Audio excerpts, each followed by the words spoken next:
dimulai teman-teman. Assalamualaikum warahmatullahi wabarakatuh. Waalaikumsalam warahmatullahi wabarakatuh. Oke, bagaimana kabarnya hari ini? Alhamdulillah luar biasa. Tetap semangat. Allahu Akbar. Oke, ini pertemuan keempat ya. Nah, sebelum itu kita presentasi terlebih dahulu. Hari ini ada yang nggak berangkat nggak? Berangkat semua. Oke, saya cek terlebih dahulu ya. Yang pertama, absen pertama yaitu ada Halimatus Sadiah. Kedua, Bu. Yang kedua ada Sofia Al-Zulfani. Oke, ini semua ya, berangkat semua.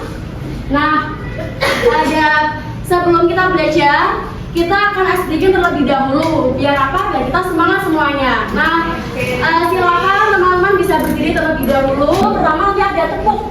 Nah, tepuknya itu ada 3 kali. Yang pertama, jika ibu bilang tepuk 1, tos,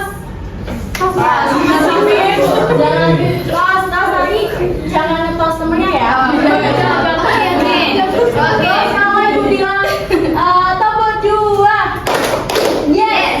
Nah, kalau ibu bilang yang lain tepuk 3, good. Itu ya.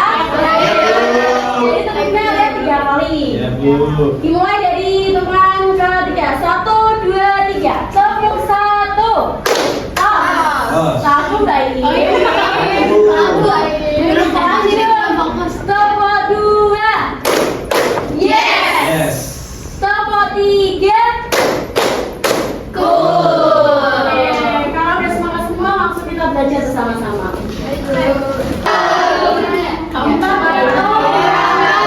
Yang ketiga itu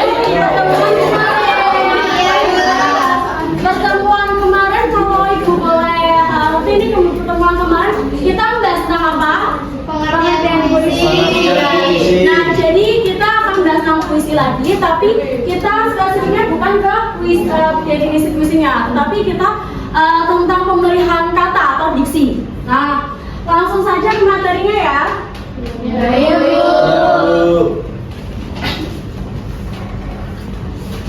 Nah, kan kalian udah mengenal nih apa itu puisi. Nah, ini saya ibu kutip dari Sumino 2010 menjelaskan bahwa puisi itu bentuk bahasa yang mempertimbangkan aspek bunyi-bunyi, terus mengungkapkan pengalaman imajinatif, terus emosional dan intelektual penyair, dan mempertimbangkan kehidupan individu dan sosialnya. Ya, sekarang saja ya, karena kita sudah mengerti apa itu definisi puisi. Nah, setelah itu kita akan mengenal tentang struktur puisi.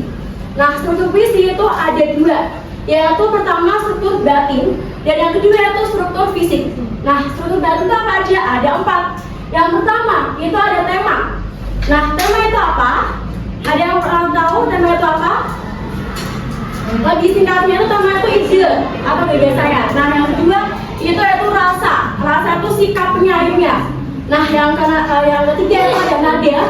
Nada itu juga hampir sama dengan rasa. Tapi kalau nada itu sikap penyair terhadap audiensnya. Nah, yang keempat itu ada amanat. Pasti kalian udah tahu kan amanat itu apa? Amanat itu adalah suatu pesan yang disampaikan oleh penyair kepada pembacanya. Nah, yang kedua kan ada struktur fisik, struktur batin dan struktur fisik. Yang kedua ada struktur fisik. Nah, struktur fisik itu juga ada beberapa, yaitu ada 6. Yang pertama itu ada perwajaan puisi atau tipografi. Nah, kalau untuk perwajaan puisi itu seperti formatnya, garisnya, terus tepi kanan dan kiri dan lain sebagainya. Nah, terus kalau yang diksi yang kalian kenal kan diksi itu apa? Diksi itu pemilihan kata. Nah, yang ketiga itu ada imaji atau citraan. Nah, yang keempat ada kata-kata konkret. Nah, yang kelima itu ada gaya bahasa. Gaya bahasa atau yang kita kenal itu yaitu majas. Nah, terus yang keenam ada rima atau irama. Nah, terus ini kita akan bahas tentang makna konotatif dan denotatif. Nah, kalau makna konotatif dan denotatif, apa yang kalian tahu kalau makna konotatif itu apa? Kalau makna denotatif itu apa? Ada yang kenal? Apa Mbak Im?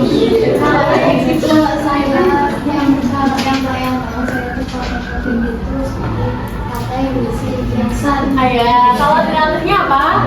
Denotatif itu seperti makna kata yang sebenarnya. Nah, betul.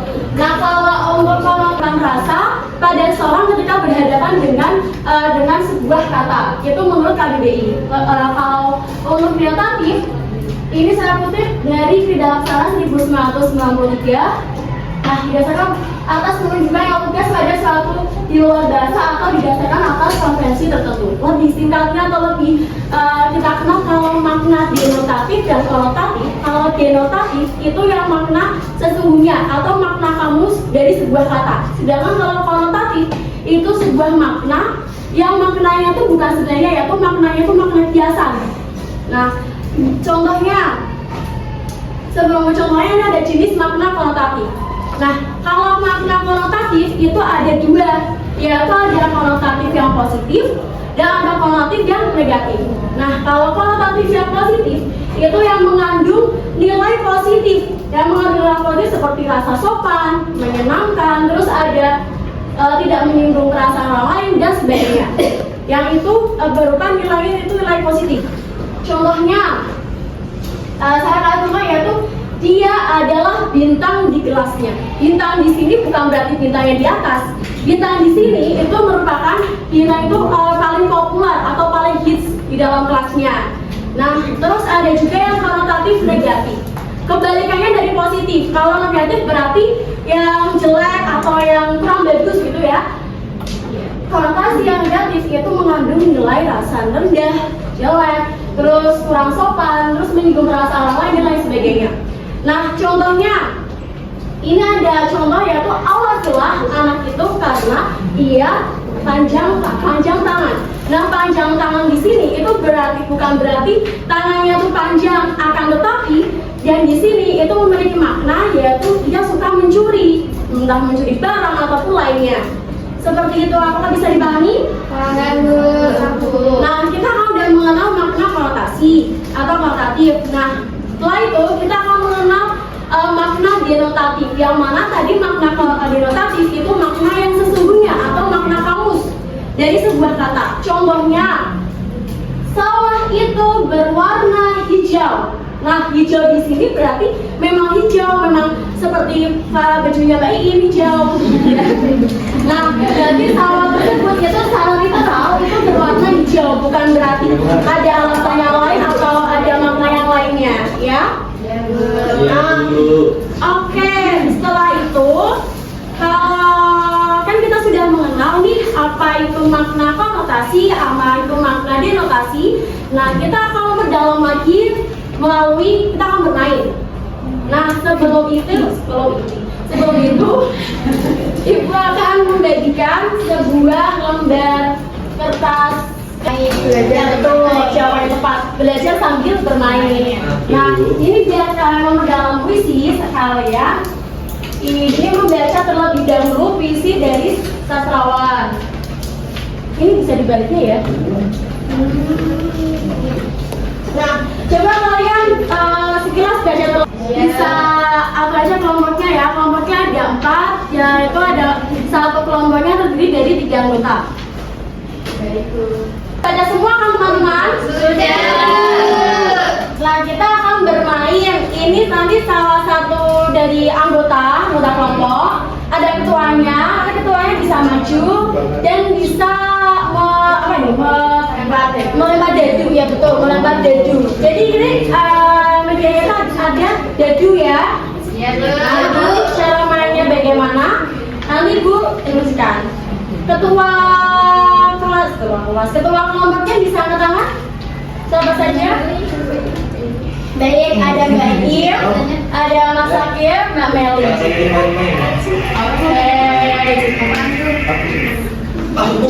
Ini para ketua biasanya kan cowok ya, pemimpin. Iya, silakan Mas Akif bisa memimpin. Bisa memimpin, nanti Mas Akif dapat nomor berapa, nanti sebutkan ke teman-teman semua. Nomor berapa ini? Sini dong di tengah.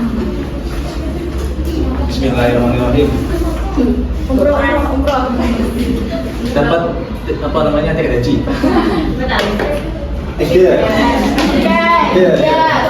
Nah, Kalau masak dulu. Iya. jadi apa?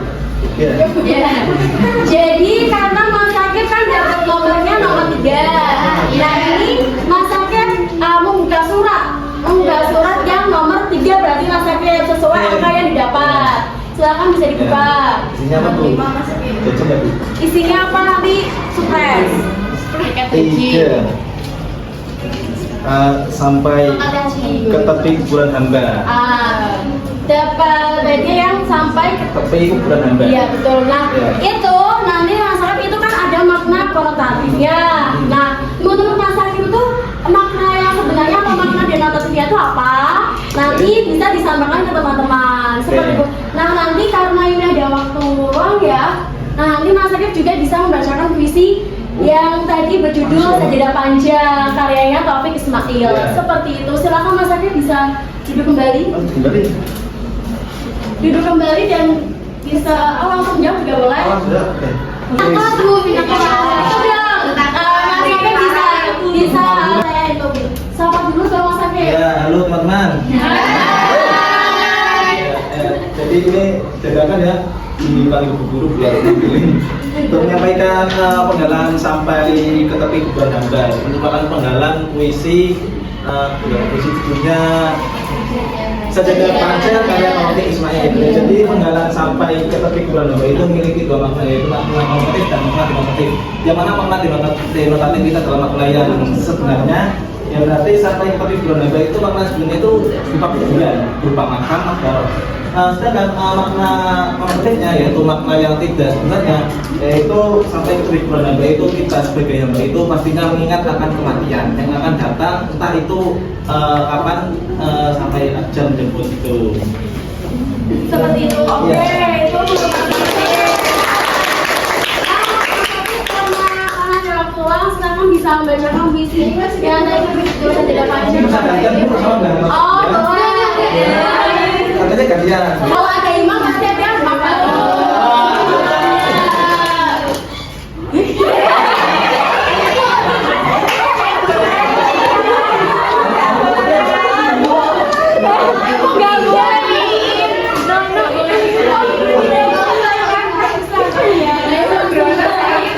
Membacakan karena kan pertemuan kemarin sudah membahas tentang puisi, terus bagaimana cara kita baca puisi. Nah ini Mbak Iim bisa membacakan dengan irama yang benar ya teman-teman ya.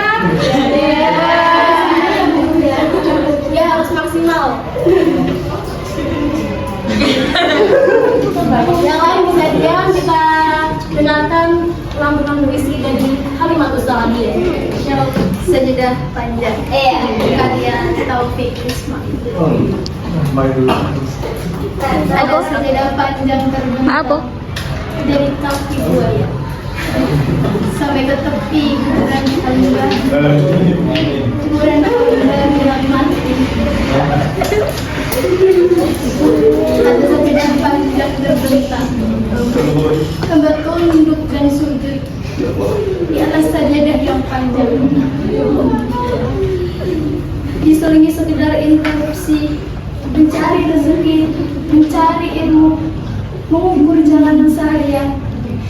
Begitu terdengar suara adzan, kembali tersungkur hamba. Ada sajadah panjang terbentang, hamba tunduk dan rukuk, hamba sujud dan tak lepas kening lebar, mengingat engkau sebelumnya. Terima kasih. Teman-teman kan tadi sudah mengenal denotatif dan kotatif dan sudah dibacakan oleh Mbak Iim. Nah judulnya tadi apa puisinya? Sajadah Panjang. Oke. Nah menurut teman-teman, mengapa sih penyair itu memberikan kata sajadah panjang? Maksudnya itu apa yang bikin menarik dari kata tersebut, pemilihan kata atau diksi tersebut?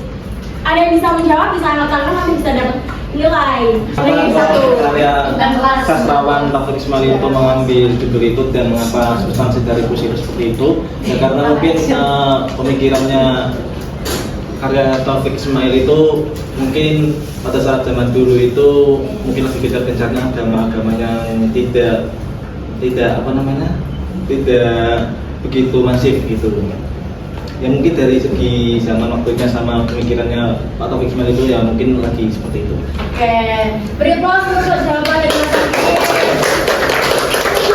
Baik, karena masih perbedaan dari makna konotatif dan denotatif. Silakan yang belum menjawab bisa tangannya atau yang barisan belakang. Saya Bu, jadi kalau makna konotatif itu makna bukan sebenarnya Bu, kalau makna denotatif itu makna sebenarnya. Iya betul. Kalau makna yang denotatif itu makna yang sebenarnya atau makna kamus. Seperti itu ya. Oke, karena waktunya sudah berakhir, jam pulang. Oke.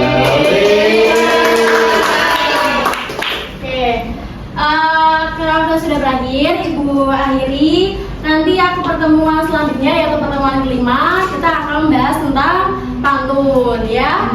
Oke, sekian dari Ibu. Terima kasih. Kurang lebihnya, sebelumnya berdoa terlebih dahulu. Silakan ketua kelas bisa memimpin doa.